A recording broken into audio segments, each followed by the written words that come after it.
Michael was left with the task of rebuilding a team that had finished with the second worst record in the entire NBA. On April 20th, 2001, the Wizards announced the hiring of 49-year-old Doug Collins to become the team's new head coach. Collins had been the coach of a young Michael Jordan during his early years as a Bull and had been out of the league since 1998. Naturally, this raised some speculation about whether or not Jordan was considering a comeback. Over the course of the offseason, Jordan hadn't made any changes. Besides adding his own former head coach and drafting a promising big man into the roster, some big questions were being raised in D.C.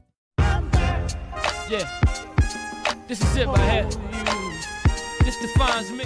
The entire offseason leading up to the 2001 season, Jordan had been quietly training to get back into playing shape by inviting many of the top players from around the NBA to compete in organized pickup games.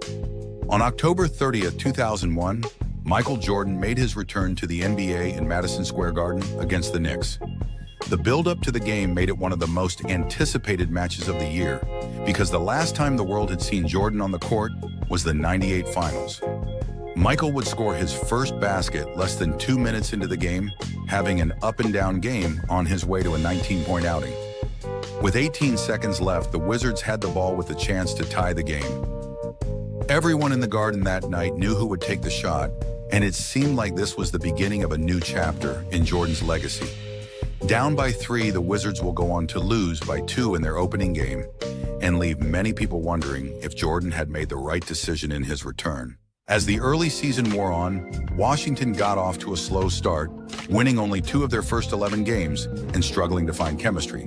They were far from competing for championships, but Jordan still had championship expectations in practice, pushing some of the young players harder than many of them were ready for or used to. Well, like I tell people, Michael was fun. He had a unique personality. But then there was also another side where it was the talking trash Michael Jordan. And at times, me and a couple of the young guys would come up to him and say, "Hey, Mike, why don't you think about putting us in the Brain Jordan collection?" Right. And he'd look at me and say, "Hey, Rip, my sneakers for all-stars." The team was struggling with the newfound national spotlight. They had gotten off to a rough start, but MJ was still must-see TV. The Wizards had gone from 28th in the league in attendance to selling out every home game. They found themselves on national TV almost every night. An overtime win against the Celtics sparked a run of 16 wins over their next 25 games and put them on pace to make the playoffs for the first time since 1997.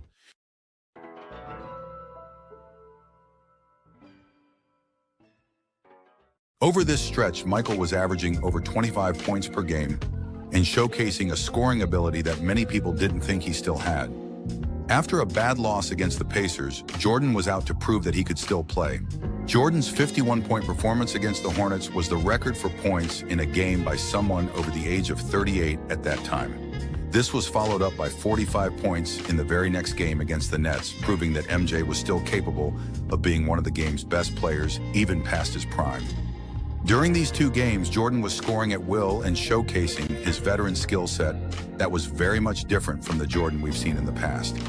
Crafty layups around the rim replaced the high-flying dunks. Fadeaway elbow jumpers became his staple instead of acrobatic finishes at the rim.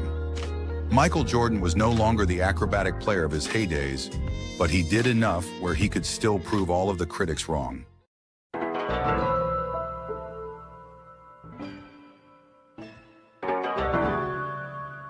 Heading into the All-Star break, Michael Jordan was on pace to have one of the best individual seasons of any player that year. In fact, Jordan and Kobe Bryant were the only 2 players in the entire league averaging 25 points, 5 assists, and 5 rebounds per game, which put Jordan at the heart of the MVP race at the midseason point. He had motivated his Wizards team to a respectful record after being one of the worst teams in the NBA the year before. Washington saw its young players like Rip Hamilton becoming reliable threats every night. Then, just as things were moving in the right direction, Jordan hurt his knee right before All-Star break. He tried to push on through the injury, but the Wizards lost 9 out of the next 10 games. On February 27, Jordan elected to have arthroscopic knee surgery to repair the torn cartilage in his knee.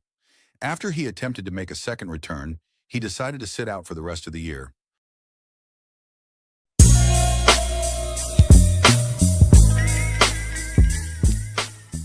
Michael's second year in Washington took on a much different look from the first. Jordan was still nursing his lingering knee injury from the year prior, and he elected to come off the bench in a sixth-man role for the beginning of the season. Injuries would take a toll on the Wizards throughout the first half of the season, and this caused MJ to move back into the starting lineup. He would be the only one on the roster to play in all 82 games that season and average 37 minutes per game at the age of 40.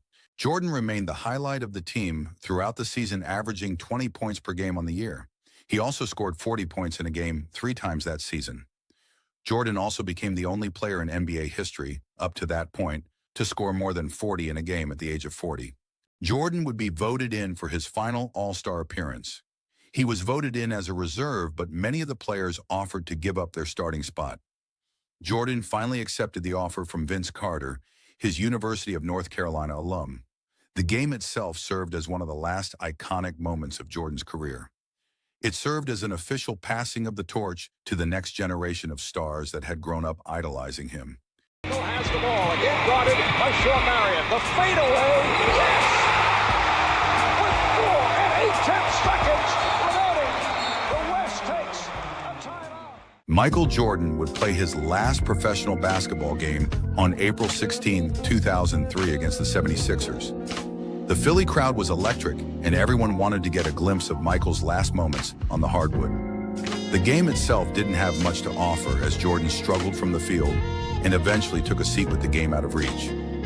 As time ticked down toward the final moments of the game, the crowd chanted for Jordan to get back in the game. Michael made his way back to the scorer's table and went back in the game. Michael would be intentionally fouled, and he hit 2 shots at the free throw line for the final points of his NBA career.